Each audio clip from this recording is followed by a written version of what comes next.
오늘은 2021년 3월 28일 사순절 6번째 종려주일입니다. 종려주일은 예수님께서 예루살렘에 입성하실 때 이스라엘 사람들이 종려나무 가지를 흔들면서 주님의 입성을 환영했던 날을 기념하는 주일입니다. 그리고 예수님께서 이제 고난주간에 예루살렘의 여정을 마치시면 성금요일에 십자가에 못 박히시는 거죠. 어쨌든 오늘 주님의 오심을 예루살렘 입성을 축하하고 기념하는 의미에서 또 고난주간의 시작을 알리는 의미에서 오늘의 예배를 하나님께 드렸으면 좋겠습니다. 우리 묵상으로 기도하겠습니다.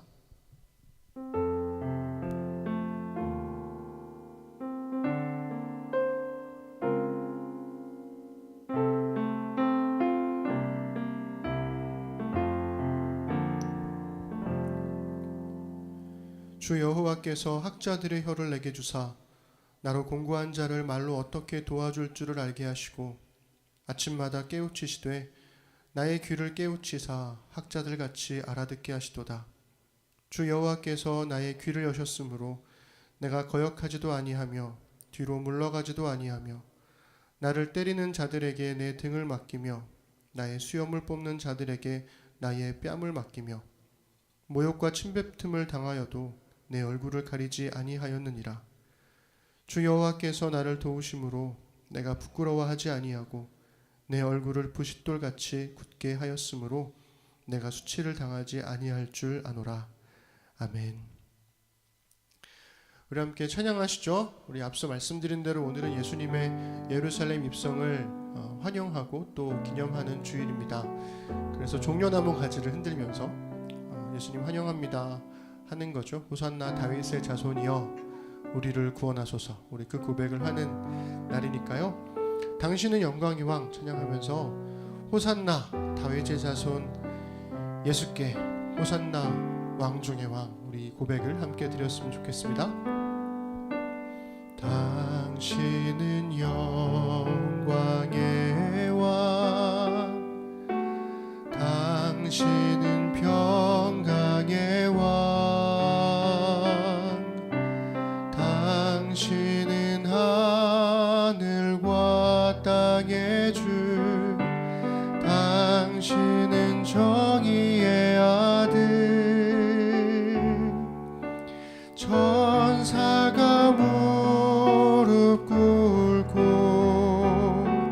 예배하고 찬송하네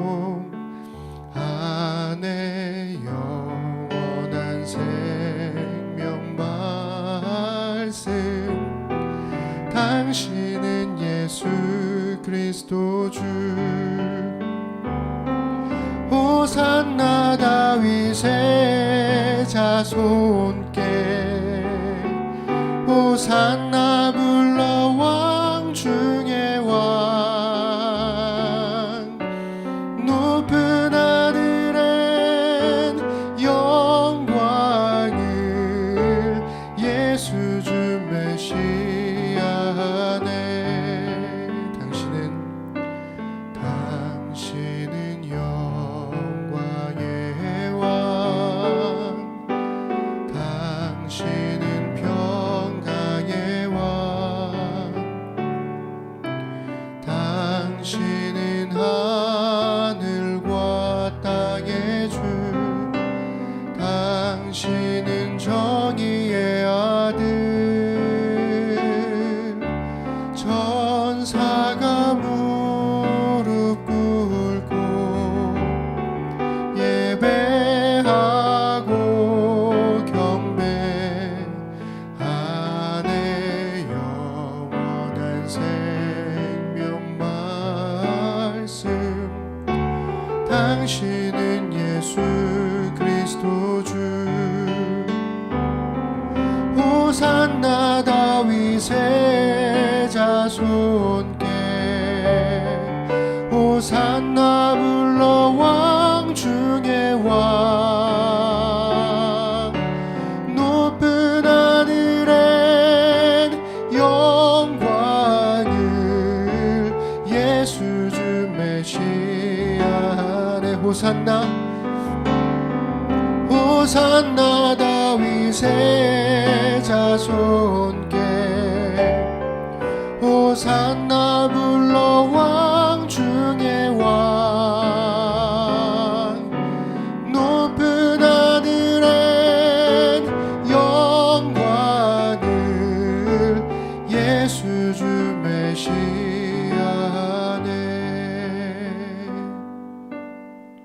십자가를 참으신 이어서 고백합시다. 십자가를 참으신 어린 양 예수 내 죄 씻어주시고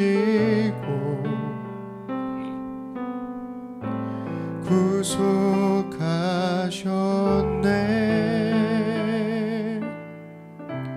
어둠을 물리치신 세상의 빛 예수 영광의 빛 비추사 자유케 하시네.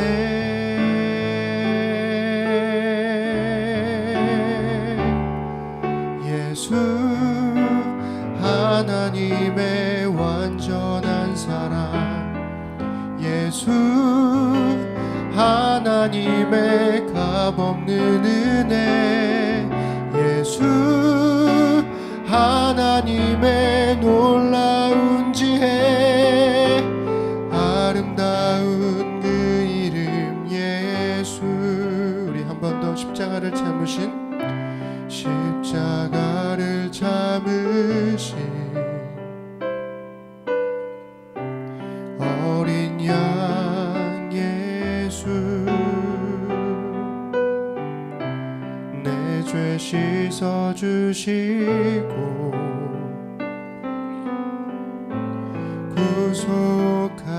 구속하셨네.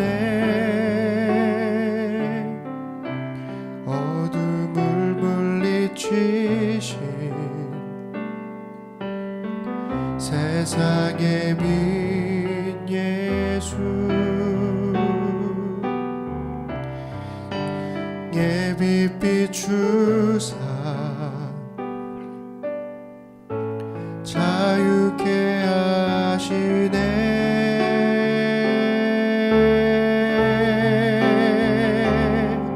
예수 하나님의 완전한 사랑 예수 하나님의 값없는 은혜 예수 하나님의 놀라운 지혜 아름다운 그 이름 예수 예수 예수 하나님의 완전한 사랑 예수 하나님의 값없는 은혜 예수 하나님의 놀라운 지혜 아름다운 그 이름 예수. 주 같은 분 없네 주 같은 분 없네. 주께 영광 돌리세 주 같은 분 없네. 주께 영광 돌리세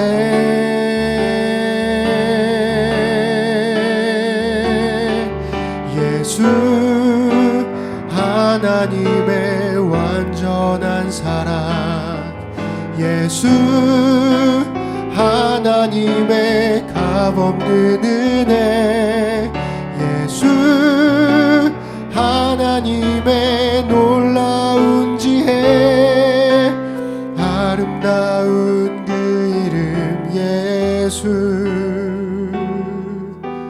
아름다운 그 이름 예수.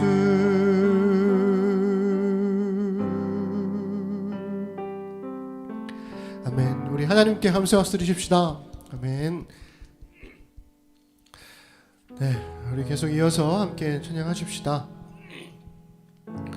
종료주일을 맞이하면서 막 이렇게 기쁨으로 찬양해야 되는가, 아니면 고난 주간에 시작되니까 좀 잠잠하게 찬양해야 되는가 그 둘을 놓고 굉장히 좀 많은 고민을 했었는데요.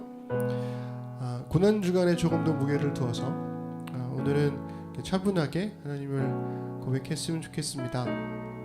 오늘은 지난주와 다르게 제 옆에 승현 자매가 연주를 하고 있고, 또 진호 형제와 여러분 놀랍게도 은빛 자매가 제 앞에서 예배를 드리고 있습니다. 4명을 맞추기 위해서 이런저런 모양으로 열심히 모양을 맞추고 있는데요. 각자의 자리에서 예배하러 오신 모든 이들을 환영하고 또 축복합니다. 지난주에 우리 함께 고백했던 찬양인데요, 예배하는 이에게라는 찬양 함께 고백하고, 이어서 나 같은 죄인 살리신을 좀 편곡한 찬양을 우리 함께 고백했으면 좋겠습니다.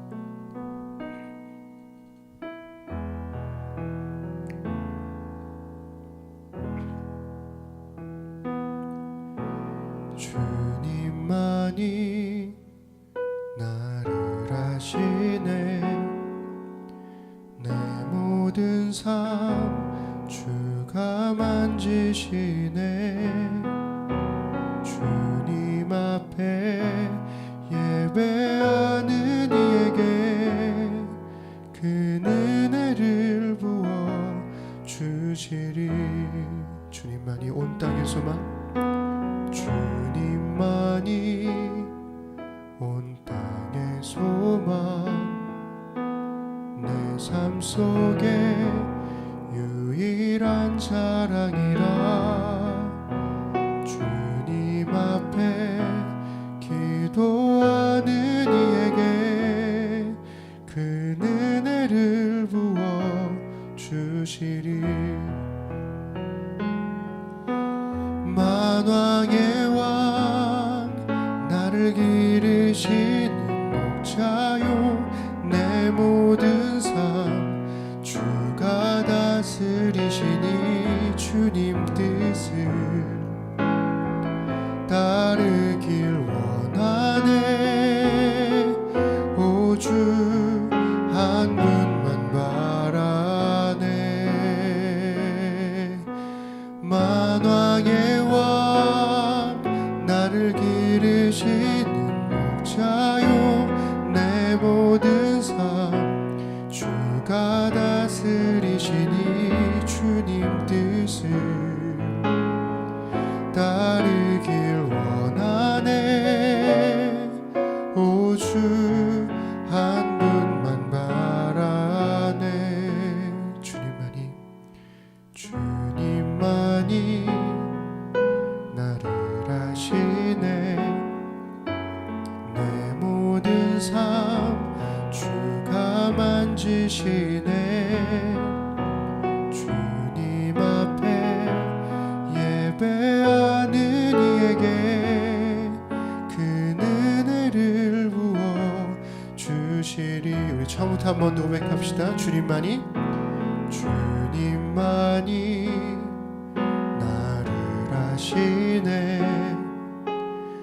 내 모든 삶 주가 만지시네.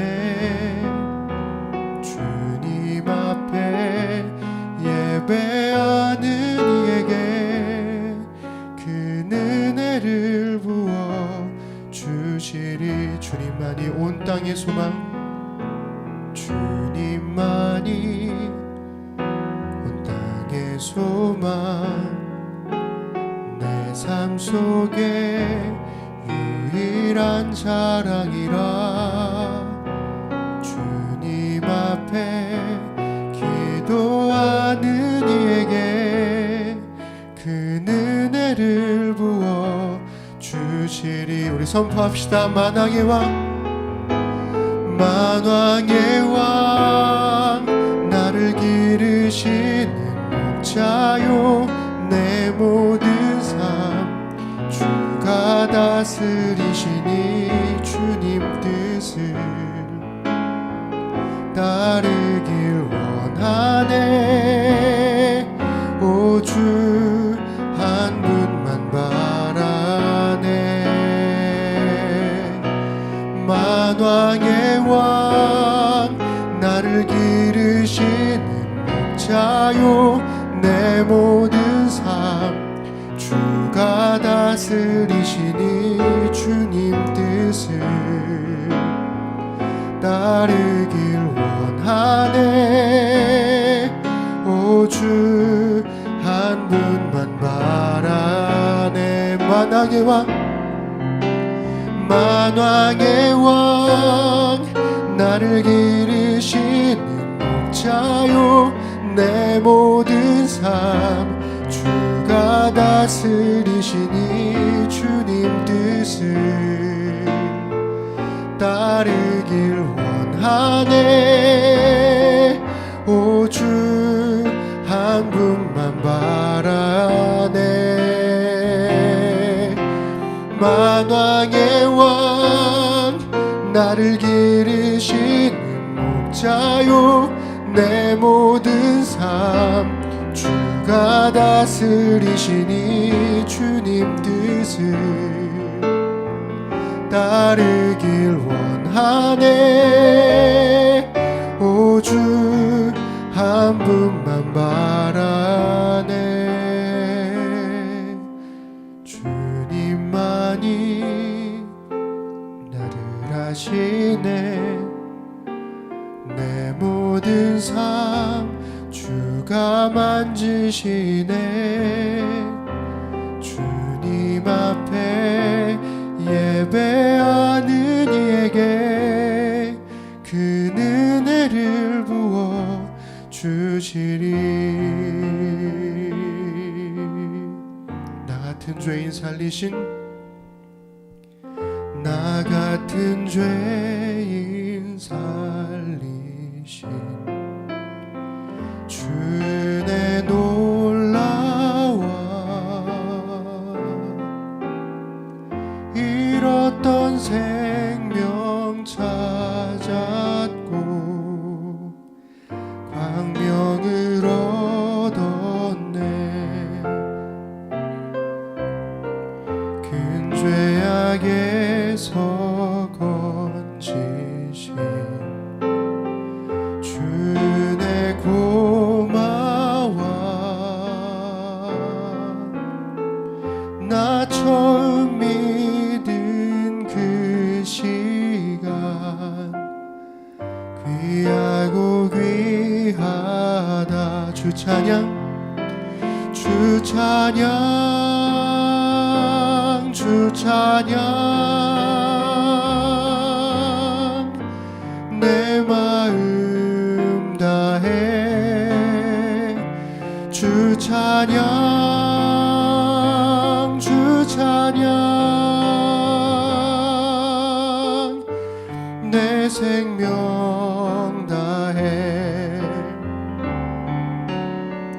이제껏 내가 산 것도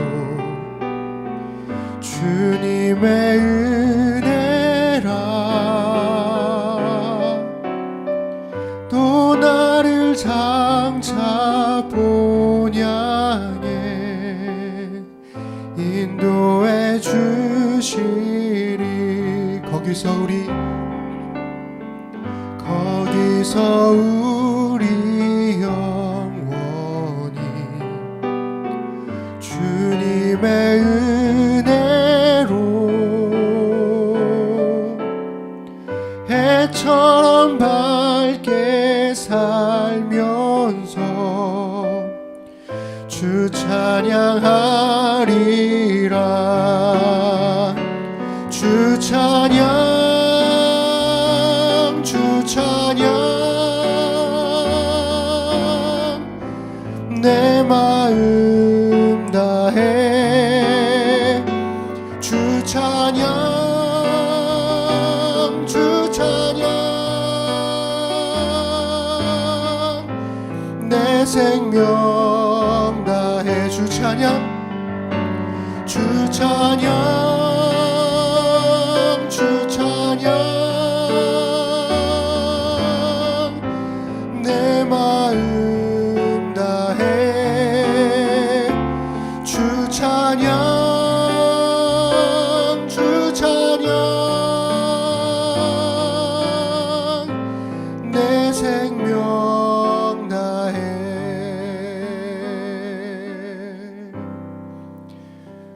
시간 함께 드리는 기도하겠습니다.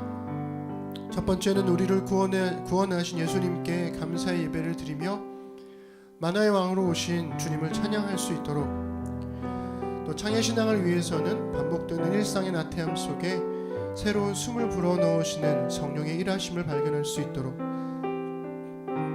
나라와 교회를 위해서는 확진자 수가 다시 늘고 있습니다. 그래서 또 거리두기와 5인 이상 집합 금지가 연장되었는데요. 힘들지만 우리 마음의 고삐 늦추지 않고 코로나의 위협으로 삶을 지켜내는 우리나라 될 수 있도록, 또 코로나 시대를 살아가는 그리스도인의 역할과 책임을 고민하면서 한국교회가 이 시대의 미랄이 될 수 있도록 기도해 주시면 좋겠습니다. 미얀마의 민주화 운동을 응원하는 사람들이 점차 늘고 있습니다. 함께 응원하며 기도로 동참하도록 우리 또 함께 했으면 좋겠고요. 또 한규 형제가 이직에 성공했죠. 축하하고 감사하면서 가족들과 더욱 많은 시간을 보내며 삶의 위로와 안정을 이룰 수 있도록 우리 그 가정을 위해서 함께 우리 소리내어 기도했으면 좋겠습니다. 우리 함께 기도 제목을 보시면서 기도하겠습니다. 전능하신 아버지 하나님, 오늘도 아버지 앞에 믿음의 예배를 드립니다. 한없이 약하고 부족한 우리이지만 주님께서 우리를 구원해 주심에 감사함으로 오늘의 예배를 주님께 올려드립니다. 주님 받아 주옵소서. 만왕의 왕으로 이 땅에 오신 주님, 그 주님이 우리의 하나님이시며 우리의 아버지 되심을 고백하도록 도와주시고, 그 하나님과 더불어 우리의 일상을 살아낼 수 있도록 인도하여 주옵소서. 반복되는 일상의 나태함 속에 새로운 숨을 불어넣어 주십시오. 성령의 함께하심으로 말미암아 우리의 일상이 새롭게 변화되어져 가고 성령의 일하심을 발견해갈 수 있도록 주님 인도하여 주옵소서. 다시금 확진자 수가 늘면서 거리두기가 연장되었습니다. 하나님, 참으로 지루하고 참으로 답답한 일상들이 계속되면서 우리의 마음이 조금 더 누그러지는 것 같고 좀 무던해지는 것은 아닌가라는 생각이 듭니다. 여전히 우리의 삶을 괴롭히며 끈질기게 붙들고 있는 코로나의 위협으로부터 이 나라를 지켜주시고 함께 동참함으로 방역을 잘 감당해낼 수 있도록 주님 인도하여 주옵소서. 코로나 시대를 살아가는 그리스도인의 역할과 책임을 고민하는 우리가 되도록 도와주옵소서.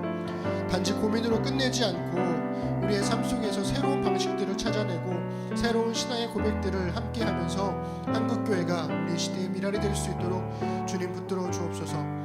미얀마의 민주화 운동을 응원하는 사람들이 점차 늘고 있습니다. 도울 수 있는 길들, 기도로서 함께할 수 있는 방법들 찾도록 도와주시고, 하나님 그 땅에도 하나님의 공평과 정의가, 하나님의 평화가 임하도록 주님 함께하여 주옵소서.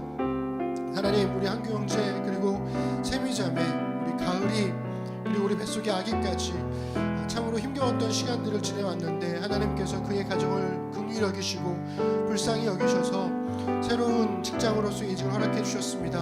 하나님, 그의 수고로움과 그의 헌신을 통해서 다시 한번 가정 안에 평안함이 임하도록 도와주시고, 가족과 함께 보내지 못했던 지난 시간들을 더욱더 많이 누리며 살도록 도와주시고, 이 감사를 그냥 그저 하나님께 주신 감사로 끝내지 아니하고 또 다른 사람들에게 나누며 베푸는 삶을 살아가는 우리 한규 세미 가정 될 수 있도록 주님 붙들어 주시며, 또 임신 중인 우리 세미 자매의 건강에도 함께 하셔서 이 가정의 새로운 길들 위에, 새로운 도전 위에 하나님의 돌봄과 은혜가 있도록 인도하여 주옵소서. 출산을 앞두고 있는 가정들을 주님 기억하여 주시고 저들의 삶 속에 하나님의 돌봄과 은혜가 임하도록 도와주시며, 미처 다 알지 못하는 우리 힘든 사람들의 각 가정들마다 각 개인의 삶 속에 하나님의 위로가, 하나님의 격려가, 하나님의 함께하심이 멈추지 않도록 주님이 인도하시고 붙들어 주옵소서. 은혜 베푸심에 감사드립니다. 우리 주기도문 하심으로 우리 주님께 기도하겠습니다. 하늘에 계신 우리 아버지, 아버지의 이름을 거룩하게 하시며 아버지의 나라가 오게 하시며 아버지의 뜻이 하늘에서와 같이 땅에서도 이루어지게 하소서. 오늘 우리에게 일용할 양식을 주시고 우리가 우리에게 잘못한 사람을 용서하여 준 것 같이 우리 죄를 용서하여 주시고 우리를 시험에 빠지지 않게 하시고 악에서 구하소서. 나라와 권능과 영광이 영원히 아버지의 것입니다. 아멘. 네, 우리 심는 사람들 소식 전하겠습니다. 하울링 조금만 책상 이렇게 좀 옮겨줄래? 이쪽 눌러줘.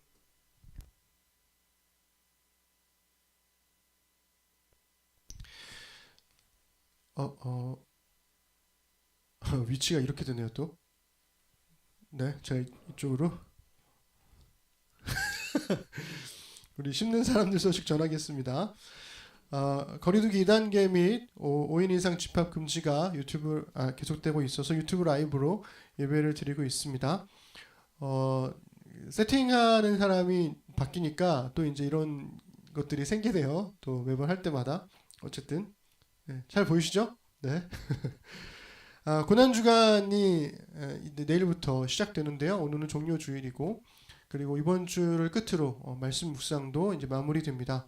주의 고난을 묵상하며 부활을 기대할 수 있는 그런 한 주가 되었으면 좋겠습니다.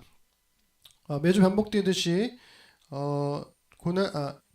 줌에서 누가복음 성경 읽기 하고 있습니다. 우리 함께 관심 있으신 분들 참여해 주시면 좋겠고요. 한교 형제와 함께하는 책 모임 계속 진행 중에 있고, 아마 다음 주 돌아오는 주에 책 나눔을 한다는 것 같은데요. 화이팅 하시고 또 좋은 시간, 좋은 나눔 되셨으면 좋겠습니다.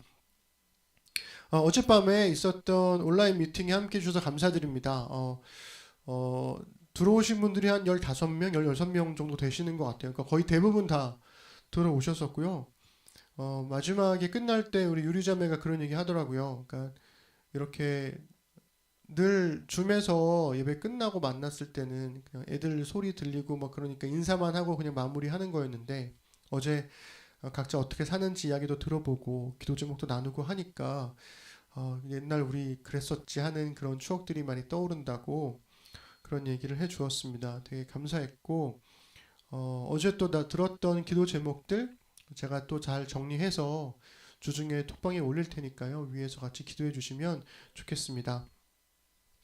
어제 느헤미야 교회협의회 세 번째 총회가 있었습니다. 일산은혜교회에서 있었고요. 총회 자료는 단톡방에 업로드 되어 있는데, 어제 총회하면서 새롭게 결정된 내용들이 있어서 그 총회 내용도 제가 잘 정리해서 여러분들에게 공유하도록 하겠습니다. 총회 한 2시간 반 정도, 총회만 한 그 정도 했던 것 같고요. 끝나고 나서 또 이런저런 대화들이 있었는데요. 위에서 기도해 주시면 좋겠습니다. 네, 어저께도 축하했지만 한규 형제가 이직에 성공했습니다.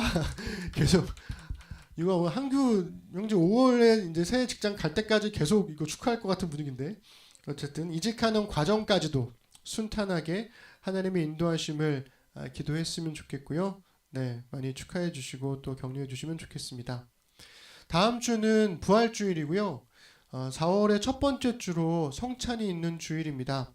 그리고 저희 심는교회가 3번의 절기 헌금 중에 첫 번째 절기 헌금이 부활절이죠. 부활절 헌금과 각 가정에서 성찬을 준비해 주시면 좋겠고요. 다음 주 성찬은 우리 소연자매, 가연자매가 살고 있는 집에서 거기서 드리는 예배로 함께 드려보려고 합니다. 관심 가져주시고 또 소연, 가연 자매를 위해서 기도해 주시면 좋겠습니다. 네, 우리 하나님 말씀 보겠습니다. 하나님 말씀은 누가복음 22장 54절부터 62절 말씀입니다. 함께 각 가정에서 읽어주시죠. 읽겠습니다. 예수를 잡아 끌고 대제사장의 집으로 들어갈새 베드로가 멀찍이 따라가니라. 사람들이 뜰 가운데 불을 피우고 함께 앉았는지라. 베드로도 그 가운데 앉았더니 한 여종이 베드로의 불빛을 향하여 앉은 것을 보고 주목하여 이르되 이 사람도 그와 함께 있었느니라 하니, 베드로가 부인하여 이르되 이 여자여 내가 그를 알지 못하노라 하더라. 조금 후에 다른 사람이 보고 이르되 너도 그 도당이라 하거늘, 베드로가 이르되 이 사람아 나는 아니로다 하더라. 오타가 오늘 많네요. 1시간쯤 있다가 또 한 사람이 장담하여 이르되 이는 갈릴리 사람이니 참으로 그와 함께 있었느니라. 베드로가 이르되 이 사람아 나는 네가 하는 말을 알지 못하노라고 아직 말하고 있을 때에 닭이 곧 울더라. 주께서 돌이켜 베드로를 보시니 베드로가 주의 말씀 곧 오늘 닭 울기 전에 네가 3번 나를 부인하리라 하심이 생각나서 밖에 나가서 심히 통곡하니라. 아멘. 오늘은 사순절 6번째 종료 주일로 Experimentum Crucis라는 제목으로 하나님 말씀 나누겠습니다.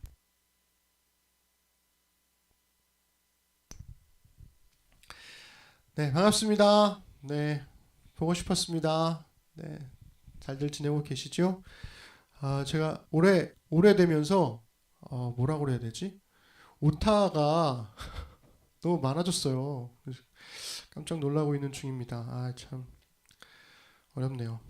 더 가야 되나요? 네, 세팅이 또 다시 달라져가지고. 네, 앞서 말씀드린 대로 오늘은 사순절 6번째 주일이죠. 종려 주일이고요. 예수님께서 예루살렘 입성하셨을 때 종려나무 가지를 흔들면서 환영했던 일을 기념하는 날입니다. 한 주간의 고난 주간이 지나고 나면 4월 첫 주에 부활주일을 맞이하게 되죠. 그리고 로안 윌리엄스의 책 심판대에 선 그리스도, 이 책과 함께했던 주일 설교도 이제 오늘로 끝나게 됩니다. 다음 주가 되면 이제 다른 설교를, 부활주일 설교를 하게 되겠죠. 로안 윌리엄스가 6개의 장을 해오면서 앞에 4개의 장은 사복음서의 재판 본문을 다루고 있었고요. 5장에서는 초대교회 순교자들의 신앙에 대해서, 그리고 마지막 장에서는 심판대에 선 예수를 다룬 작품이었던 도스토옙스키의 까라마조프 신의 형제들, 그 중에서 제5장에 있는 내용을 다루고 있습니다. 이 작품을 읽지 않았어도 로안 윌리엄스의 차분한 설명을 따라서 읽어 나가다 보면 그 나름의 깊은 울림이 있다는 생각이 듭니다. 자막 넘겨주세요. 네, 이 책인데 정말 방대한 작품이죠. 개인적으로는 이제 권사님 부부와 정 집사님과 함께하는 독서 모임에서 이 3권의 책을 함께 읽으면서 정말 많은 걸 배웠었는데요. 도스토옙스키의 책을 로안 윌리엄스가 인용하고, 그리고 제가 읽고 있던 이 책에서 그 책을 다시 또 만나게 되니까 또 이 반가움, 그런 게 좀 있더라고요. 그러니까 내가 읽었던 책을 다른 책을 읽고 있는데 거기서 또 그 책을 인용하고 있고 이럴 때 그런 반가움들이 있습니다. 덕분에 이 책의 마지막 장을 좀 나름의 희열을 가지고 로안 윌리엄스의 책을 읽을 수 있었지 않나라는 생각이 듭니다. 그렇지만 이 주일 설교로 하기에는 좀 어려움이 있어서 지난주와 마찬가지로 오늘도 성경 본문의 윌리엄스의 책과 또 개인적인 말씀 연구를 함께 갈아서 하나님의 말씀을 나누도록 하겠습니다. 네. 까라마조프 신의 형제들의 5권에 나오는 대신문관과 예수의 이야기는 철저한 무신론자인 이 형 이반, 둘째 형인 이반이 아주 순전한 수도사였던 막내 동생 알료샤와의 논쟁 중에 이반이 알료샤에게 들려주는 이야기 중에 하나가 등장을 하죠. 대신문관과 예수 이야기입니다.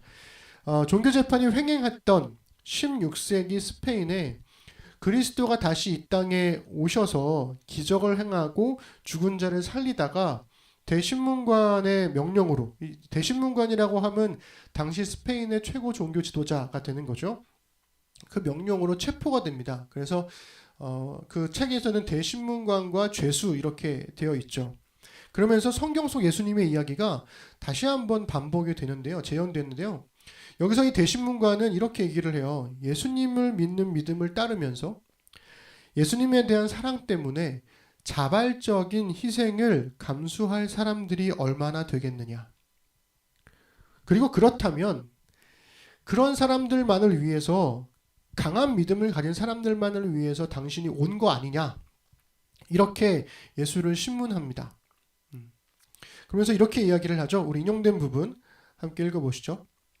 당신은 자유의 자식들을, 자유로운 사랑의 자식들을, 당신의 이름을 위하여 자발적이면서 위대한 희생을 감수한 자식들을 자랑스럽게 가리킬 수 있을 것이요. 하지만 그들이 겨우 수천 명에 불과하다면 결국 그들은 신과 같은 존재라고 밖에는 볼 수 없소. 그러면 나머지 사람들은 어찌 돼요? 강한 인간들처럼 견뎌낼 수 없었던 나머지 허약한 사람들은 무슨 죄를 지은 것이란 말이오? 그처럼 무서운 재능을 부여받을 수 없었던 허약한 영혼은 대체 무슨 죄를 지은 것이오? 당신은 오로지 선택된 이들을 위해 선택된 이들만을 찾아온 것은 아니오. 이렇게 신문을 하죠. 대신문관도 이렇게 얘기합니다. 나 자신도 이 소수의 강한 자들이 되기 위해서 예수님처럼 광야에도 가봤고 금식도 했고 헌신도 했는데 그럼에도 불구하고 이 다수의 약한 자들을 위해서 나는 기꺼이 그 인류에 대한 사랑을 위해서 진리를 포기했다. 이렇게 이야기를 해요. 그러면서 이 로안 윌리엄스가 이 대신문관이 가지고 있는 가치관을 잘 요약해주고 있습니다. 우리 그 부분을 함께 읽어보시죠. 대신문관은 인류에게 진정으로 필요한 것은 불가능에 가까운 자유가 아니라 인간 조건의 진실로 인한 혼란과 불안을 막아줄 질서와 통제라고 말합니다.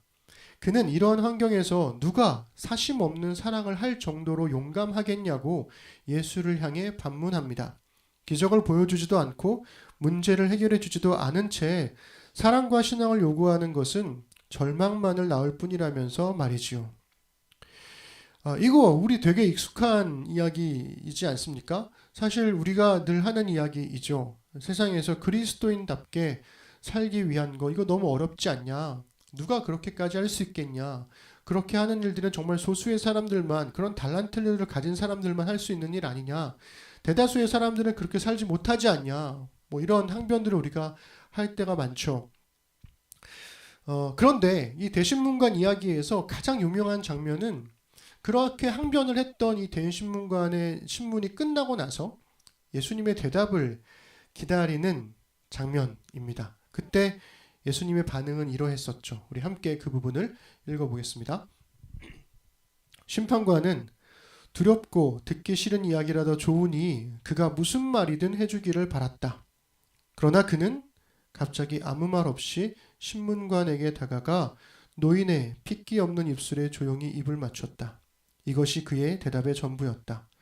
신문관은 소스라쳐 놀랐다. 그는 입술을 부르르 떨면서 문 쪽으로 다가가 감옥문을 활짝 연 다음 죄수에게 말했다. 어서 나가시오. 그리고 다시는 찾아오지 마시오. 앞으로 절대 찾아와선 안 돼요. 절대로. 여러분 보통 우리의 그 약한 믿음에 대한 이야기를 할 때면 때로는 목회자들이 혼내기도 하고 무슨 소리 하는 거냐 격려하기도 하고 뭐 이렇게 하는데 예수님께서는 죄인으로 오신 예수님은 그거에 대해서 그 대신문관의 항면에 대해서 그 어떤 이야기도 하지 않고 그저 조용히 다가가 입을 맞추시더라라는 거죠. 이 대신문관과 예수의 이야기는 이 무신론자인 형 이반이 순전한 수도사인 동생 알료샤에게 자신이 가진 생각을 막 주장하는 과정에서 인용했던 이야기였거든요.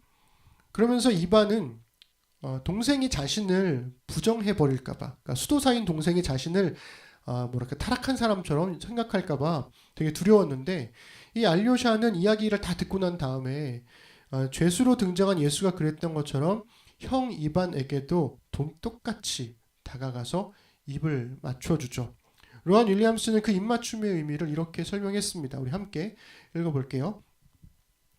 대신문관 이야기 속 죄수가 그랬듯 알료샤의 행동은 이반이 전한 세계에 관한 이야기가 무언가 근본적인 것을 빠뜨리고 있음을 드러냅니다. 예수의 입맞춤이 왜 대신문관이 잘못되었는지를 설명하지 않듯이 알료샤의 입맞춤 역시 창조주 하나님을 변호하지 않습니다. 대신 이 입맞춤은 하나님을 변호할 수 없으며 대신문관이 옳다 해도 여전히 이 현실이 아무리 고통과 불안, 분노, 상심으로 가득 차 있다 하더라도 사랑으로 바라볼 수 있음을 보여줍니다. 네.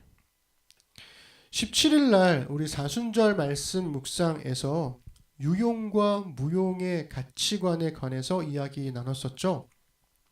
우리는 쓸모 있는 사람이 되려고 합니다. 회사에 취직했는데 아무런 역할도 일도 주어지지 않으면 불안하죠. 네. 이렇게 회사 다녀도 되나? 우리 지훈 형제가 처음에 회사 입사한 다음에 거의 한 달 넘게 일이 없어가지고 뭘 해야 될지 모르겠다 막 그렇게 했었는데 어제 얘기 들어보니까 갑자기 일이 바빠져가지고 또 정신없다고 막 그러더라고요. 그러니까 쓸모없는 사람이 된 것 같은 이 기분을 우리는 견디기 굉장히 힘들어하죠. 교회에서도 마찬가지죠. 교회에서도 자기에게 어떤 역할이 없으면 내가 뭐 하는 거지? 우리 교회에서 나는 뭐지? 이런 생각을 하게 됩니다.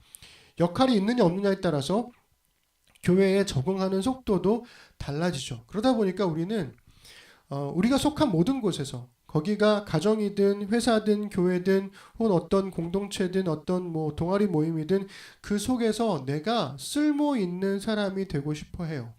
아무런 역할도 주어지지 않으면 뭔가 쓸모없는 사람이 된 것 같은 그런 생각이 들기 때문이죠. 그래서 이렇게 질문해 보고 싶습니다. 사람의 가치는 유용과 무용에 달린 것일까?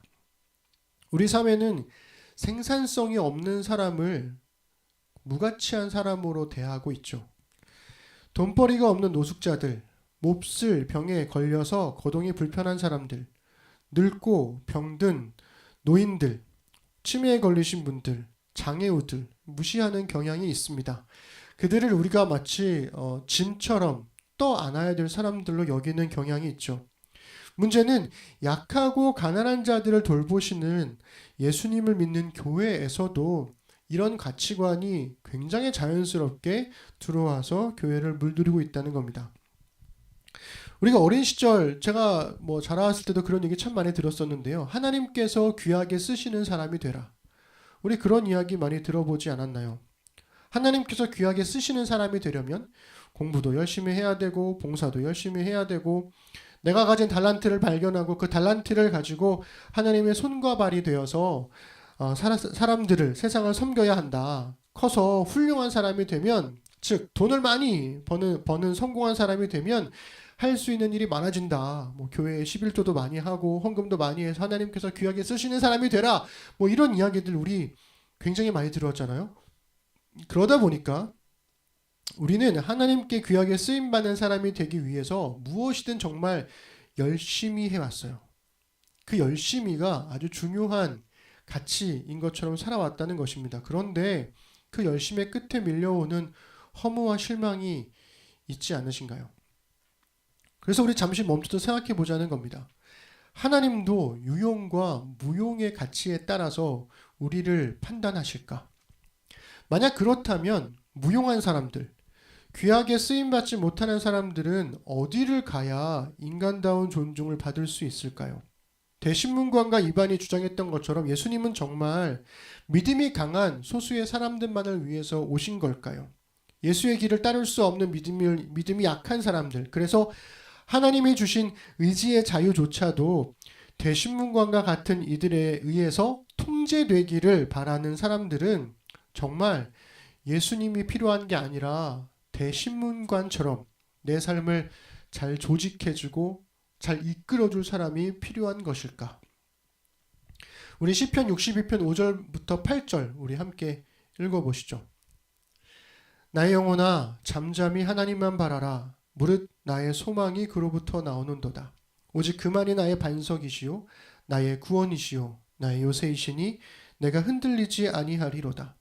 나의 구원과 영광이 하나님께 있으며 내 힘의 반석도 피난처도 하나님께 있도다.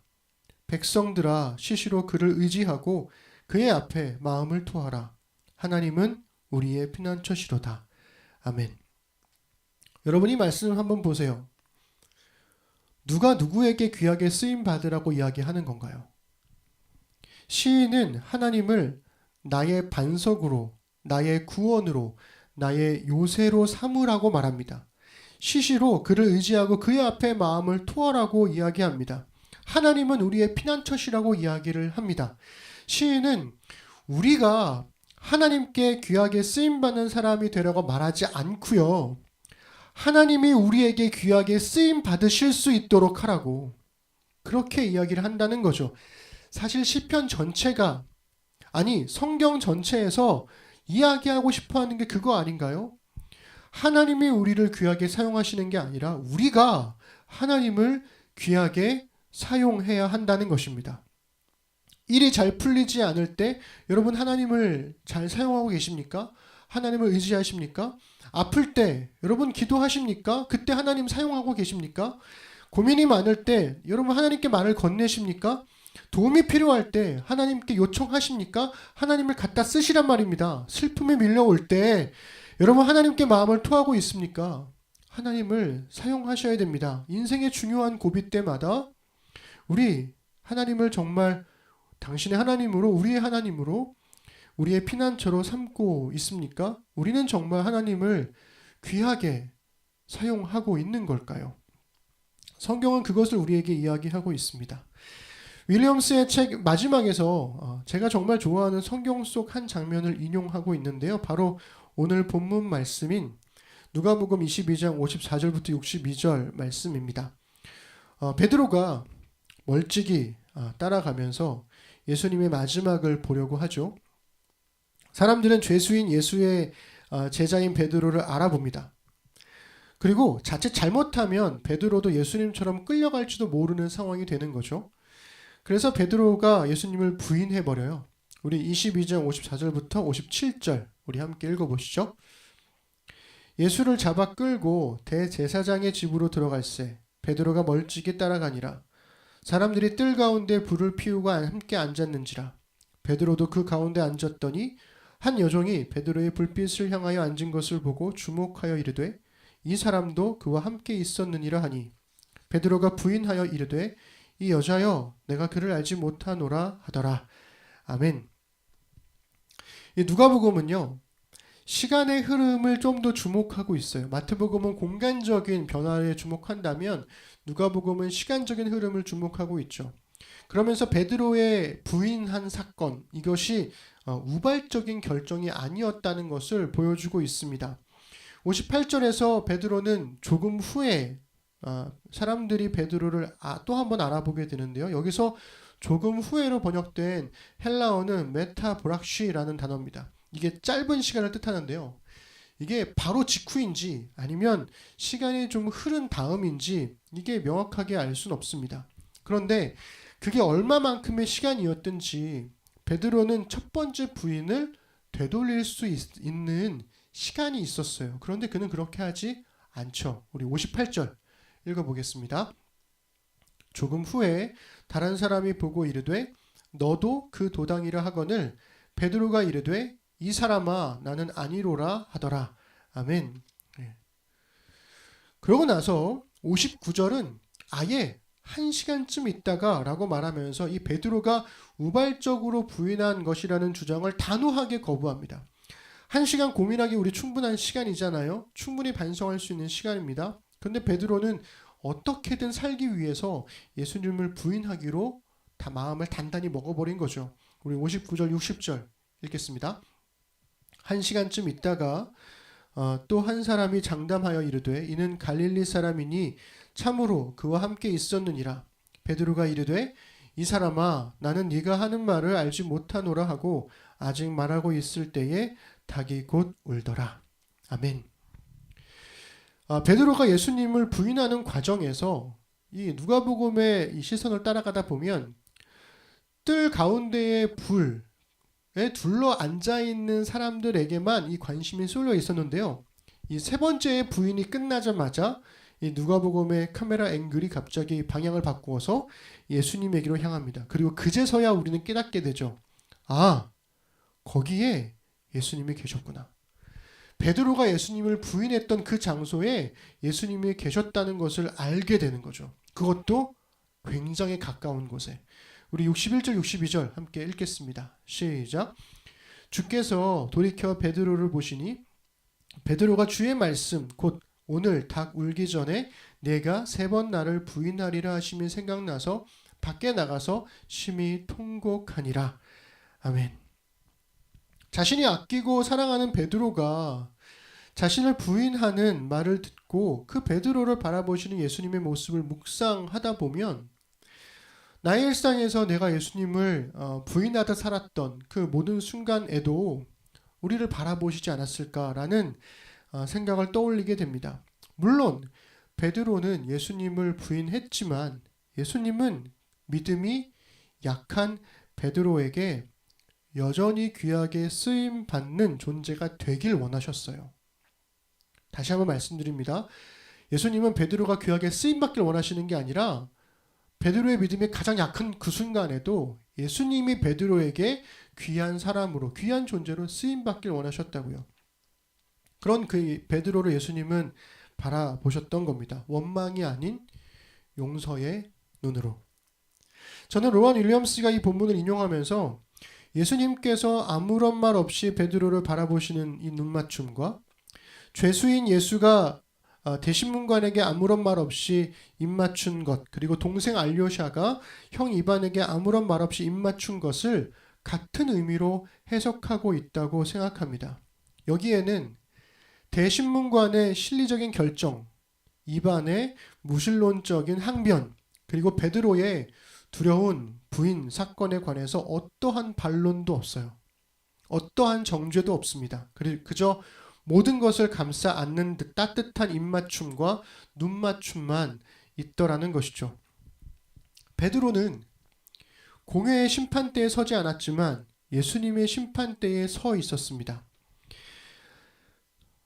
거기서 베드로는 예수님을 부인했지만 예수님은 부인한 베드로를 이미 용서했고 여전히 사랑하셨죠. 여기서 우리 잠시 멈춰 보십시다. 예수님은 베드로가 귀하게 쓰임받길 원하셨을까? 이 땅에 오신 하나님의 아들이 인간들의 심판대 앞으로 끌려갈 때 베드로가 어떻게 쓰임받아야 하는지 저는 도저히 모르겠습니다. 하나님의 아들이 끌려가고 계시는데 베드로가 귀하게 쓰임받고 싶다면 어떻게 쓰임받을 수 있을까요? 근데 실제로 베드로가 자신이 쓰임받으려고 했던 순간이 있어요. 그게 어디냐면 베드로가 말고의 귀, 예수님을 붙잡으려고 했던 사람의 귀를 잘라버렸을 때였습니다. 베드로가 그런 순간에 그 사람의 귀를 잘라버리자 예수님께서는 그 말고의 귀를 고쳐주시고 베드로에게 네 칼을 집어넣으라 이렇게 말씀하시죠. 베드로는 아마 예수님을 지키고 싶었을 거예요. 그리고 내가 바로 예수님의 수제자다 뭐 이렇게 하고 싶었겠죠. 내가 예수님을 지키는 사람이야. 난 주님께 귀하게 쓰임받는 사람이야. 그런데 예수님 그걸 원하시는 게 아니었다는 거죠. 누가복음은 그것을 명시하지 않지만 그 사람이 누구인지를 명시하지 않지만 요한복음이 이 두 사람의 정체를 밝혀줍니다. 우리 18장 10절부터 11절 우리 함께 읽어보시죠. 이에 시몬 베드로가 칼을 가졌는데 그것을 빼어 대제사장의 종을 쳐서 오타가 또 있네요.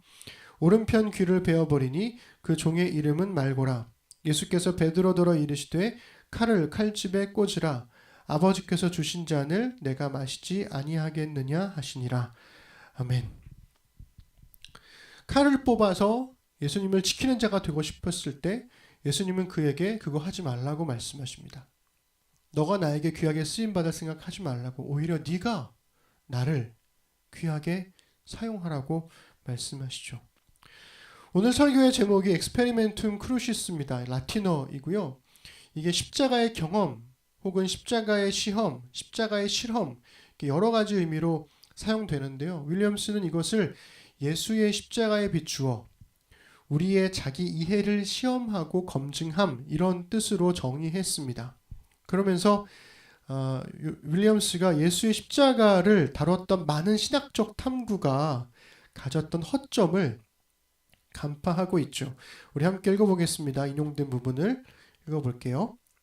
예수의 십자가를 다룬 많은 신학적 탐구에서 다소 안타까운 점은 순전히 혹은 단순히 예수의 십자가 사건을 통해 우리에게 이루어진 것이 무엇인지에만 주의를 돌리게 하는 듯한 인상을 준다는 점입니다. 이 경우 우리의 정체성, 우리의 행동으로 인해 예수의 십자가 사건이 일어났다는 점을 간과하게 됩니다. 지금까지 거듭 살펴본 이야기들이 우리에게 건네는 것은 모두 우리가 과연 누구냐는 물음입니다. 예수의 고난과 십자가로 인해서 우리가 구원을 얻게 된 것은 우리 그리스도인으로서 할 수 있는 굉장히 중요한 신앙 고백이죠. 그렇지만 예수님의 고난과 십자가로 인해서 우리가 누구인지 그리고 어떤 사람이 될 것인지를 묻는 것 역시 굉장히 중요한 신앙 고백이라는 거죠. 예수님께서 십자가에서 그리스도로 존재하셨던 것처럼 우리도 우리가 처한 고난의 현실에서 그리스도인으로 존재할 것인가를 물어야 합니다. 이게 첫 주에 나눴던 말씀이었죠. 우리의 현실 속에서 어떻게 우리만의 신앙 고백을 할 것인지를 돌아보고 그리스도인다운 삶을 요구하시는 예수님의 말씀을 여전히 외면하고 있는 것은 아닌지 이것도 우리 물어야 합니다. 그렇게 변화되어져 가는 그리스도인으로 살아갈 것인지를 물어야 하는 거고요. 매일의 일상이라는 심판대 앞에서 우리는 그리스도인입니다 라고 고백할 것인가? 이것도 우리 물어야 합니다. 이 모든 것들이 우리의 엑스페리멘툼 크루시스가 되는 거죠. 여러분, 오늘 하고 싶은 이야기, 나누고 싶은 말씀은 이것입니다. 하나님은 우리가 하나님의 도구로 사용되기보다 하나님의 자녀로 살아가길 원하시죠. 하나님은 우리를 도구 삼으려고 하시는 것보다는 자녀 삼기를 원하신다라는 거죠. 부활이라는 더 큰 상급을 받기 위해서 기꺼이 고난받기를 자처하는 하나님의 도구가 아니라 바로 그 고난의 길이 우리 아버지 되신 하나님이 걸어가신 길이기에 기꺼이 그 길을 따라 걷는 하나님의 자녀 말입니다. 이걸 다시 한번 바꾸면 부활의 상급을 얻기 위해 고난의 길을 자처하는 사람이 아니라 아버지께서 가신 길을 나도 따라 걷겠다는 자발적인 신앙 고백을 기대하신다는 거죠. 결국 로안 윌리엄스는 심판대에선 그리스도를 바라봄으로써 심판대에선 우리는 누구인가를 묻고 있죠. 그것이 우리가 지난 6주 동안 해왔던 것입니다. 우리는 우리의 연약함을 인정하면서 기어들어가는 소리로 우리는 그리스도인입니다 라고 말할지도 모르죠. 때로는 분노하고 때로는 의심하며 때로는 탄식함으로 때로는 하나님을 원망할 때도 있을 겁니다. 그렇지만 그때도 주님은 죄수가 실리주의자인 대신문관에게 입맞춤했듯이 알료샤가 무신론자인 형 이반에게 입맞춤했듯이 예수님이 부인했던 베드로에게 눈맞춤 하셨듯이 우리를 바라보실 겁니다. 그러므로 우리 하나님께 귀하게 쓰임받는 사람 말고 하나님을 귀하게 사용하는 그리스도인이 되십시다. 하나님을 사용하자는 말이 불경하게 들릴지도 모르겠습니다. 그러나 그것이야말로 하나님께서 가장 기뻐하시는 일 아닐까요? 그러니 일상이라는 우리의 심판대 앞에서 우리의 구원자이신 하나님을 적극 사용하는 우리가 되십시다. 시편 62편 8절의 고백처럼 말이죠. 우리 마지막으로 이 말씀 읽고 기도하겠습니다. 함께 읽습니다. 백성들아 시시로 그를 의지하고 그의 앞에 마음을 토하라. 하나님은 우리의 피난처시로다. 아멘. 기도하겠습니다. 하나님, 가치 있는 사람, 유용한 사람, 그런 사람이 되기 위해서 무엇이든 열심히 해야 한다고 말해왔던 시대, 그러한 가치관이 우리 사회에도 고스란히, 우리 교회에도 고스란히 흘러들어왔었습니다. 여전히 그것은 중요한 고백이기도 하죠. 그러나 하나님은 우리를 귀하게 쓰임받는 도구로 사용하시기보다 하나님과 함께 나란히 길을 걷는 하나님의 자녀로 살기를 바라십니다.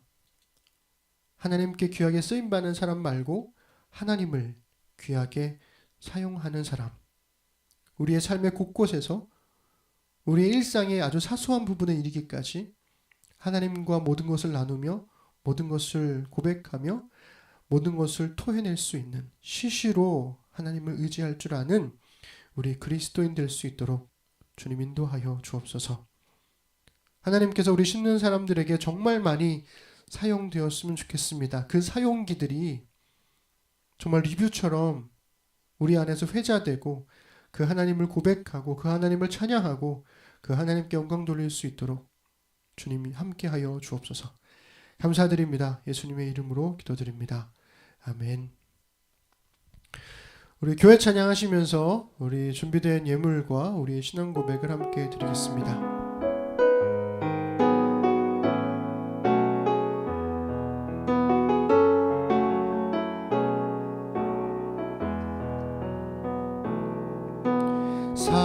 사람이 넘치기보다 사랑이 넘치는 교회 섬김을 원하기보다 섬김의 기쁨 알아가는 교회 세상이 주목하기보다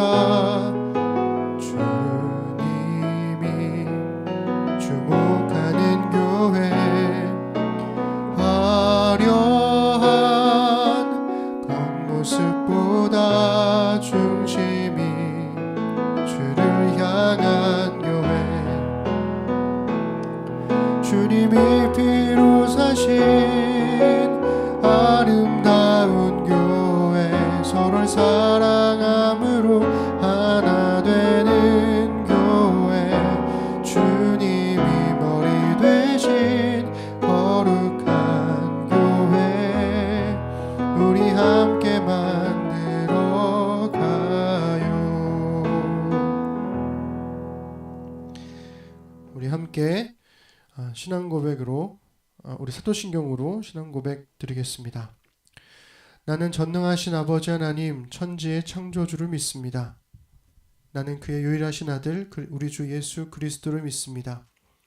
그는 성령으로 잉태되어 동정녀 마리아에게서 나시고 본디오 빌라도에게 고난을 받아 십자가에 못 박혀 죽으시고 장사된 지 사흘 만에 죽은 자 가운데서 다시 살아나셨으며 하늘에 오르시어 전능하신 아버지 하나님 우편에 앉아 계시다가 거기로부터 살아있는 자와 죽은 자를 심판하러 오십니다. 나는 성령을 믿으며 거룩한 공교회와 성도의 교제와 죄를 용서받는 것과 몸의 부활과 영생을 믿습니다. 아멘. 하나님, 이 시간 주신 말씀을 따라 함께 살아갈 날들을 신실하게 살겠다는 의미로 헌금을 드리고 신앙을 고백했습니다. 말씀이 삶으로 배어나와 우리 삶의 자리에 은혜의 흔적이 남게 하소서. 능히 너희를 보호하사 거침이 없게 하시고 너희로 그 영광 앞에 흠이 없이 기쁨으로 서게 하시리. 곧 우리 구주 홀로 하나이신 하나님께 우리 주 예수 그리스도로 말미암아 영광과 위엄과 권력과 권세가 영원전부터 이제와 영원토록 있을지어다. 아멘.